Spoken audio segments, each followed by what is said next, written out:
Saya tahu sasaran pertumbuhan ekonomi misalkan 6% itu cukup tinggi, ambisius, meskipun ambisius tidak berarti tidak bisa dicapai.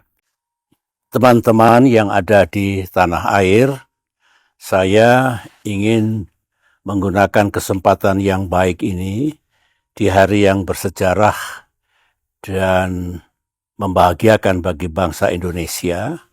Saya ingin mengucapkan Dirgahayu Indonesia.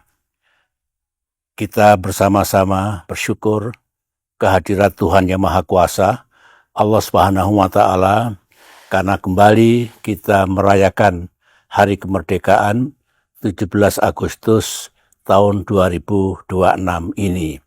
Saya secara pribadi meminta maaf tidak bisa ikut merayakan di tanah air, tidak juga bisa menghadiri pidato kenegaraan Presiden Prabowo, sekaligus juga dalam memperingati detik-detik proklamasi kemerdekaan di Istana Merdeka. Sebagaimana yang saya lakukan tahun-tahun kemarin.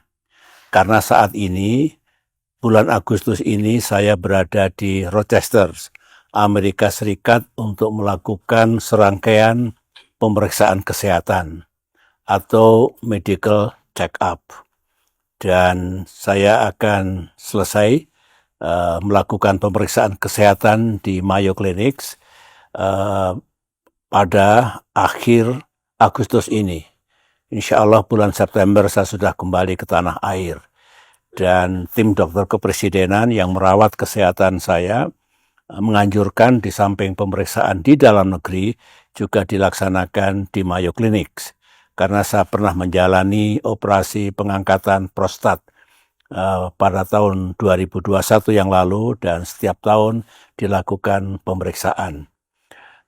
Saya juga mengikuti pidato kenegaraan Presiden Prabowo. Teman-teman di tanah air menyampaikan kepada saya substansi dari pidato beliau.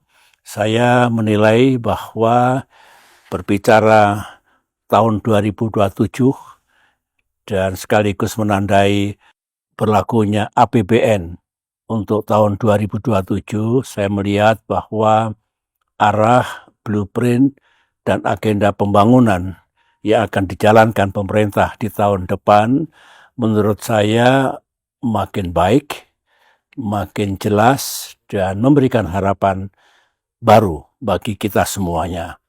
Saya tahu bahwa tantangan yang dihadapi oleh bangsa kita masih cukup kuat, baik faktor domestik maupun faktor internasional, tetapi apa yang digagas dan direncanakan oleh pemerintah menurut saya tepat, karena isu-isu itu memang menjadi harapan rakyat Indonesia.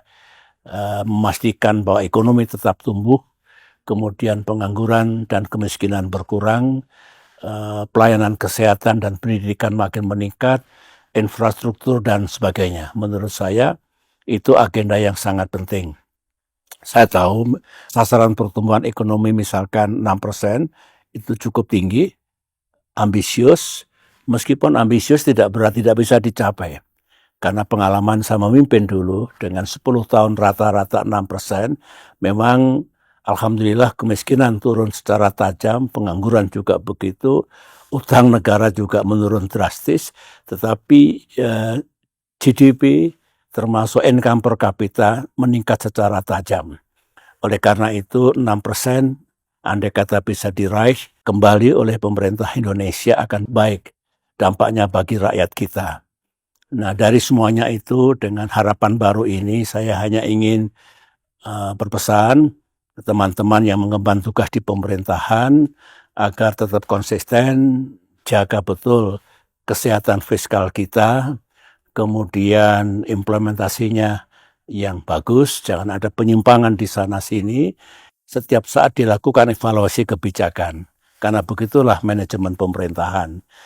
Dan itulah yang ingin saya sampaikan, great hope, tetapi tantangannya juga tidak ringan, yang penting do your best, pemimpin dan pemerintahan kita, agar yang disampaikan di hadapan rakyat melalui mimbar di Senayan kemarin bisa diwujudkan dengan baik.